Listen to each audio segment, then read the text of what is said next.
পাঠাইছে, আরো পাঠাক, আমার কোনো আপত্তি নেই, আল্লাহ তুমি ওখানে আরো পাঠাও, কিন্তু আমারও দিও আল্লাহ, এটা আমি বলতে পারি। কিন্তু আমরা কি করি যে আমার দোকানে কাস্টমার আসুক আর না আসুক, ওর দোকানে যেন না আসে।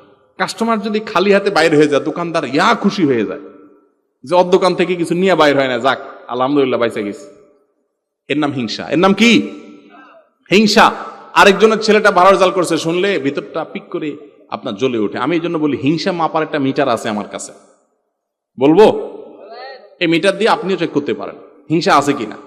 কারোর ভালো দেখলে ভিতরে চিনচিন করে পিন করে জ্বলে কিনা। যদি জ্বলে তাহলে বুঝবেন আপনার ভিতরে কি আছে। যেই কোনো ভালো, আরেকজনে ভালো শুনছেন, ভালো, আরে অমুকের ছেলে বিদেশ গেছে, বাড়ি করে ফেলছে, অনেক কিছু করে ফেলছে, আপনারটা করতে পারে নাই। এখন আপনার জ্বলে কিনা ভিতরে আগে দেখেন। যদি দেখেন যে ভিতরে জ্বলে, কষ্ট হয়, তাহলে বুঝবেন আপনার হিংসা রোগ আছে। হিংসা খুব ভয়াবহ গুনাহ, এটা যায়